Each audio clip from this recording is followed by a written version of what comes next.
ये बच्चों का कमरा लग रहा है, यही लेट जाता हूँ।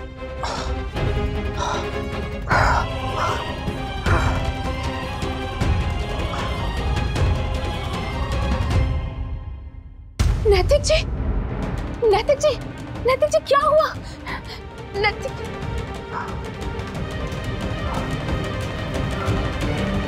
नैतिक जी, नीचे उठिए।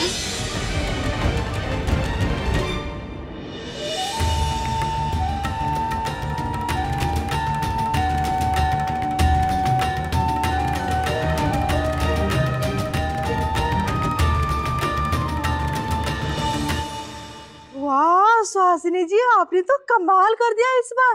ये देखिए, लोकल न्यूज में आप ही छाई हुई हैं आज तो। शहर की जानी मानी हसीन से सुहासिनी गोयनका ने खाने पीने की चीजों से भरा कई सारा टेम्पो सामान गरीबों में बंटवा दिया है। जहां पर हजारों लोग लाखों टन सामान मंदिरों और भगवान के नाम पर बर्बाद कर दिया करते हैं, वहीं सुहासिनी गोयनका का यह कदम काफी सराहनीय माना जा रहा है। उन्हें गरीबों की दुआएं तो लगेगी ही, साथ में उन्हें बहुत सारा पुण्य भी मिलेगा। और आप देख सकते हैं कि इतने सारे लोग हैं जो कि काफी खुशी खुशी सामान लेकर जा रहे हैं। माता जी, आप कुछ कहना चाहेंगी? भोलेनाथ, सुहासिनी जी का भंडार हमेशा कायम रहे। सुहासिनी जैसे लोग जब तक इस दुनिया में हैं, हम गरीब लोग भूखे नहीं मरेंगे। भगवान उनका भला करे। वाह, क्या बात है। लोगों का ओपिनियन आप सुनिए। मतलब इंस्पायर करने वाली चीजें हैं कि लोग इससे काफी सीख ले सकते हैं कि सामान बर्बाद करने के बजाय लोगों में दान करें, इस तरीके से पुण्य कमाएं। जी, आप कुछ कहना चाहेंगे? कैसा लग रहा है आपको? इसी तरह हमके पैसे क्या खाना मिले, बहुत कुछ है। अरे वाह सुहासिनी जी, बहुत बढ़िया। पहले बताती तो हम भी यही करते। अब अगले साल समाज की तरफ से जो भी चढ़ावा और भेंटे जाती हैं, वो भी हम इसी तरह के कामों में लगाएंगे।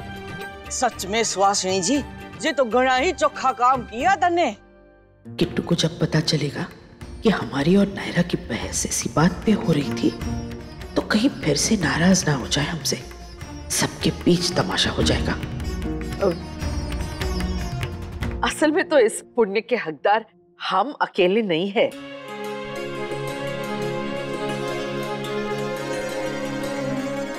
हमारे पूरे परिवार को मिलना चाहिए ये सम्मान और आशीर्वाद। उनके बिना तो हम कुछ नहीं कर पाते।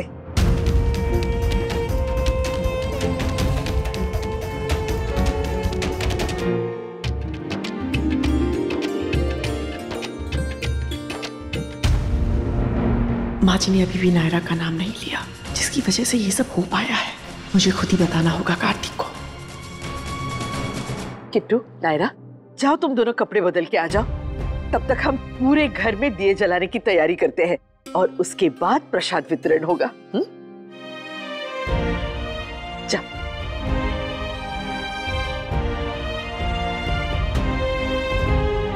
और लवकुश, तुम दोनों भी? नहीं मम्मा, हम ऐसे ही रहेंगे। हाँ, हम कल सुबह ही चेंज करेंगे जब शिवरात्रि कंप्लीट हो जाएगी। नैतिक जी, मैं डॉक्टर को बुला रही हूँ। नहीं, नहीं, ऐसा मत कीजिए। नहीं नैतिक जी, हर बार आपकी नहीं चलेगी। आपको कहा कि फैमिली को बता दीजिए, आपने वो भी नहीं मानी। अब आप इसके लिए भी मना कर रहे हैं। हाँ, मना कर रहा हूँ। आप मेरी बात मान क्यों नहीं रही हैं?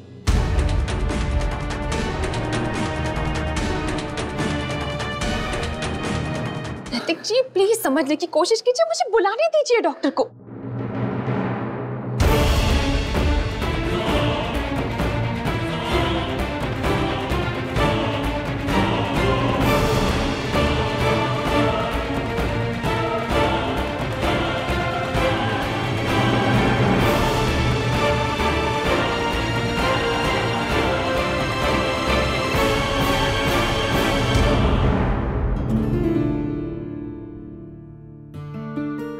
पर बहुत लोग हैं, कोई देखेगा तो बिना मतलब बातें बनेगी। तुम्हारी फैमिली वाले देखेंगे तो परेशान हो जाएंगे, यही सोचेंगे कि हम दोनों में झगड़ा हुआ है, यही ना?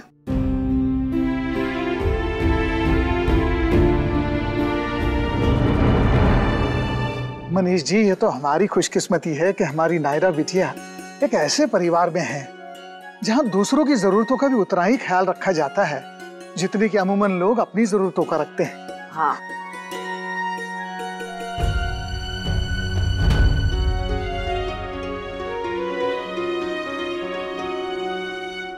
एक बार कह देती कि आइडिया नायरा का था तो उसे भी अच्छा लगता और बाकी सबको भी। और जो तमाशा बनता हमारा, उसका क्या? हमारी समझ में नहीं आता, जब कोई बात बिना तमाशे के हो सकती है तो उसे क्यों नहीं होने देते।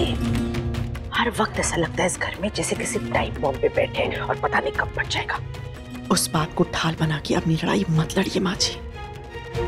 कहीं ऐसा ना हो कि जब सच आपके सामने आए तो वार दो क्या, बचाव की भी सूरत ना हो आपके सामने।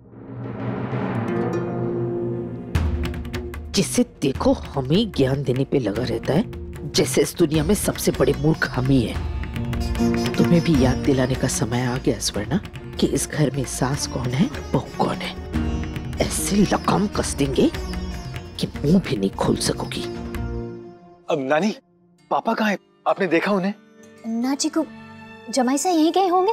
बस बाहर ना गया हो, फिर से फोन करने देख लो।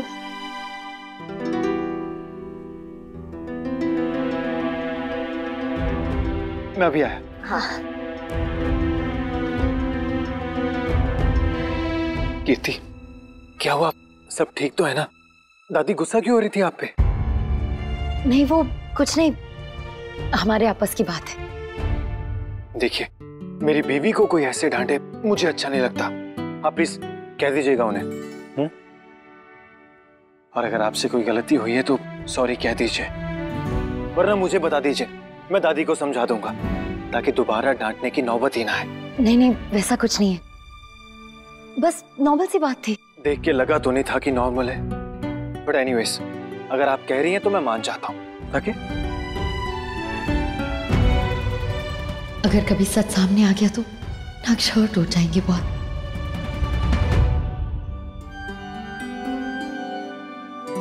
तूने क्या मांगा? पहले तू बता। नहीं, पहले मैंने तुझसे पूछा था। नहीं, पहले तू बताना। नहीं, पहले मैंने पूछा था। क्यों लड़ रहे हो तुम लोग? दोनों एक साथ बता दो, ठीक है? 1 2 3। गर्लफ्रेंड? हमारी कोई गर्लफ्रेंड नहीं है। हमारी क्लास में सब बॉयज की है। सब लोग हमें लूजर कहते हैं। हमें क्यूट सी गर्लफ्रेंड चाहिए। ओहो, कितनी बड़ी समस्या हो गई। नहीं, तुम दोनों की गर्लफ्रेंड ही नहीं है। आपके गांव में थी क्या? नहीं, मैंने कोशिश तो बहुत की है, बट आज तक कोई पटी नहीं। चलो फिर तीनों भाई मिलके प्रे करते हैं। हाँ।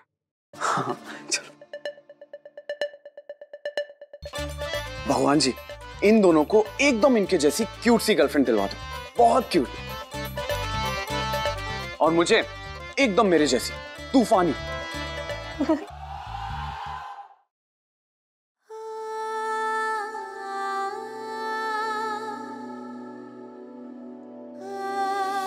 I love you.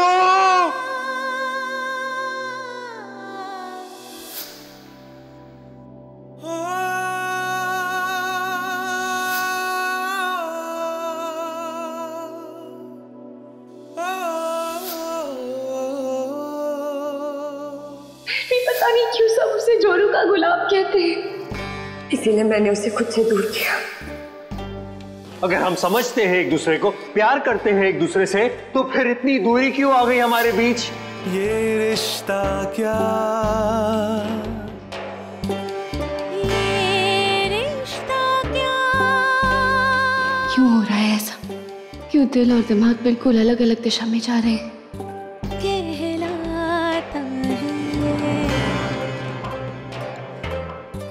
पास होकर भी इतनी दूर क्यों है?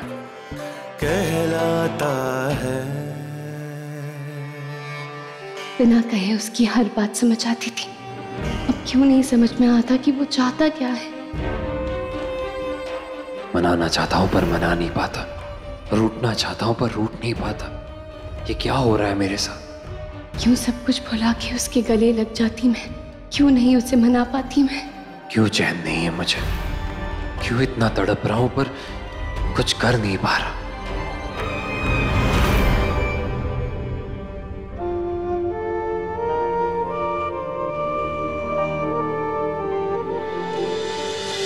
अरे भैया, अरे चलिए ना। अरे आओ ना, चलो मेरे रूम में चलो, वहां हम लोग बहुत सारे गेम्स खेलेंगे। पर सब लोग तो नीचे हैं भैया। हाँ। अरे हमें क्या करना सब लोगों से, हम तो गेम्स खेलेंगे ना, बहुत मजा आएगा।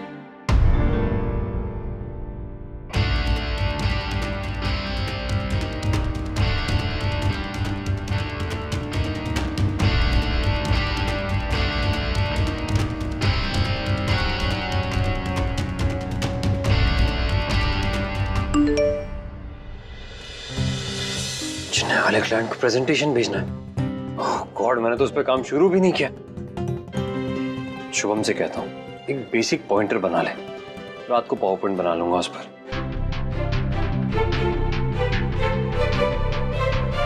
भैया आप हमारे साथ खेलेंगे? शुभम भैया और हम खेल रहे हैं। तुम लोग चलो, मुझे शुभम भैया से कुछ जरूरी बात करनी है। ओके। शुभम, वो प्रेजेंटेशन। ओ, तो भाभी के पेट में ये बात भी नहीं पची, सब बता दिया आपको। मुझे तो कहा गया था कि वो कुछ नहीं कहेंगी, लेकिन आपको तो सारा सच पता है। अब जब सारा सच सामने आ ही गया है तो मैं ही बता देता हूं। हाँ, आपकी प्रेजेंटेशन मैंने चोरी की थी और मैंने ही वहां पे डांस एकेडमी की फाइल्स भी पेस्ट की अपना बदला लेने के लिए। लेकिन अब आप मेरा कुछ नहीं बिगाड़ पाओगे। भाभी जी मुझ पे बहुत चिल्ला चुकी है। आप क्या करोगे? मारोगे मुझे? मारो, अगर आपका मन करता है तो मार लो, लेकिन मुझे कोई फर्क नहीं पड़ेगा।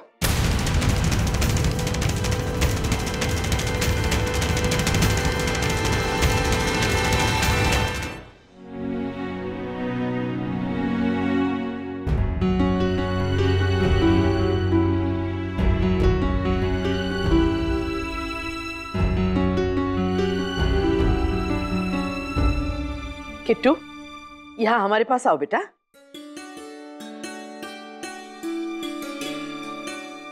ये दिए हमने जला दिए, अब बस एक एक करके सारे कमरों में इसे रखना है और फिर नीचे आके प्रसाद और भोज शुरू कर देते हैं। चलो बेटा। अभी नीचे चलते हैं, अगर कोई ऊपर आ गया तो बेवजह बातें बनेंगी। पहले आप कुछ खा लीजिए।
क्या हुआ?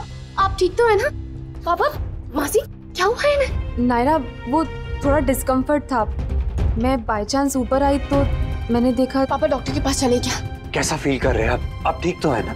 मैं ठीक हूँ, बस थोड़ी थकान हो रही थी तो सोचा कि ऊपर आकर रेस्ट कर लूं। इतने में प्रियंका जी आ गई बाय चांस और उन्होंने कहा कि ये चॉकलेट खाकर बेटर फील होगा।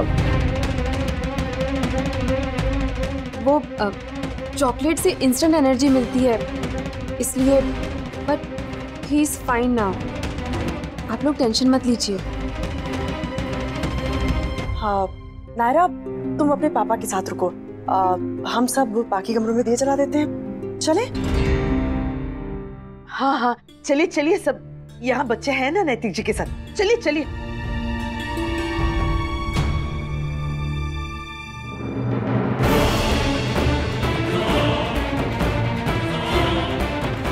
पापा डॉक्टर के पास चलें क्या? हाँ ऑफ कोर्स चलना ही होगा, पर अगर आपकी हिम्मत नहीं हो रही तो डॉक्टर को यहीं बुला लेंगे। नहीं नहीं, उसकी कोई जरूरत नहीं है, घबराने की कोई बात नहीं। I am okay.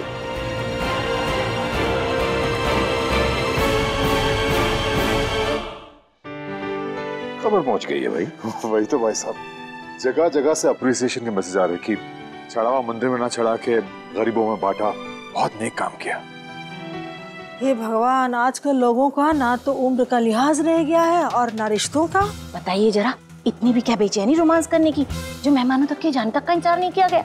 लेकिन सुहासिनी जी के घर ये नजारा देखने को मिलेगा, ये तो मैं कभी सोच भी नहीं सकती थी। महाशिवरात्रि के दिन पूजा में। ये लोग किसकी बात कर रहे हैं? कार्तिक, नायरा तो ये उनकी बात नहीं कर रहे मनीष बेटा।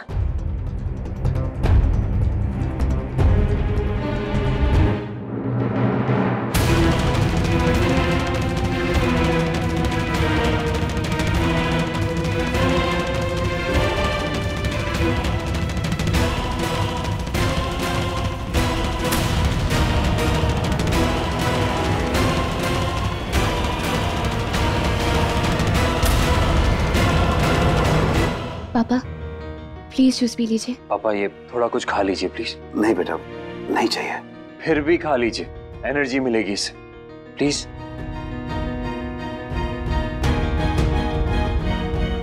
प्रियंका मासी और पापा अक्सर फोन पे बात करते रहते हैं। तुम्हारा मतलब उन दोनों के बीच कुछ चल रहा है? बेटा वो ऊपर जो पापा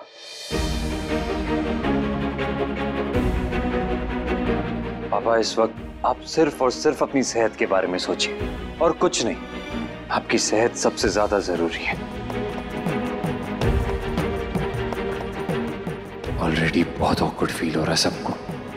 जरा सी भी बात बढ़ी तो नायरा पता नहीं कैसे हैंडल करेगी। आई नो आप क्या सोच रहे हैं पापा, पर मुझे इस बारे में बात करके आपको एम्बैरस नहीं करना है। आई नो बच्चों, तुम लोग बात क्यों नहीं करना चाहते, पर मैं बहुत गिल्टी फील कर रहा हूँ। बात करके शायद मेरा गिल्ट कम हो जाता।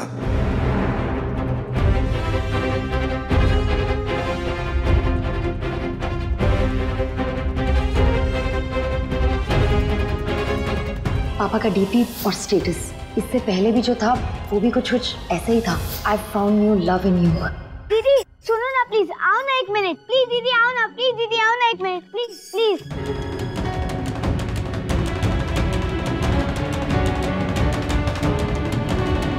बच्चों की बहुत और होवे है। बच्चे मुन्ना ने कुछ नहीं किया है भाई साहब। हमें गलत फहमी हो रही है। हाँ भाई साहब, नैतिक ने कहा ना उसकी तबीयत ठीक नहीं है। अंधी हो गई हो दोनों देवरानी जेठानी।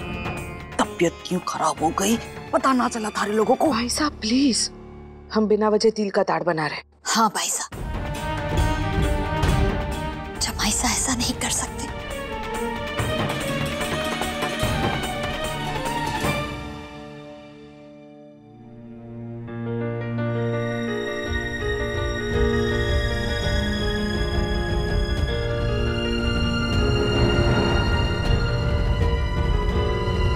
मन तो कर रहा है कि दो चार बातें सुना दो इनको आज। हाँ, हमेशा दूसरों पर फप्तियां कसती है और अपनी नाक के नीचे ये सब होने दे रही है। तुमने सुना नहीं, दीपक तले अंधेरा। कोई अंधेरा अंधेरा नहीं है दीपक तले, और उनके रिश्ते के बारे में हमें सब पता है। ये हमारे परिवार का निजी मामला है, आपको बीच में बोलने की कोई जरूरत नहीं है। आप प्रसाद और उपहार लीजिए। आने के लिए धन्यवाद।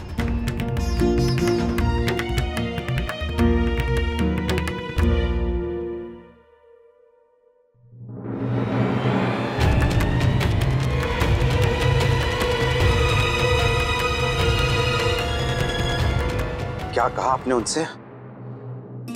माफ कीजिए नैतिक जी, लेकिन और क्या करते? अगर अभी इन्हें चुप नहीं कराते ना तो कल तक पूरे समाज में थू थू होती आपके और हमारे परिवार की।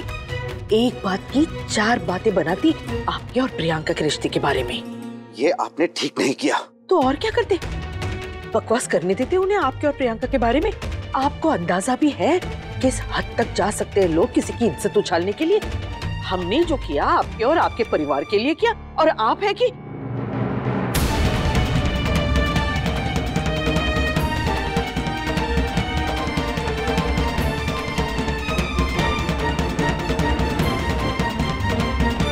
पापा, दादी, क्या हुआ है? अब क्या बताया तुम्हें नायरा?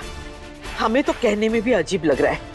लेकिन घर की बात घर में ही रहे और वो लोग तुम्हारे पापा और प्रियंका का मजाक ना बनाए, इसलिए उन्हें चुप कराया और कहा कि इस रिश्ते के बारे में हमें सब कुछ पता है और ये हमारे परिवार का निजी मामला है। अब क्या करे, परिवार की इज्जत ढकनी भी है ना हमें।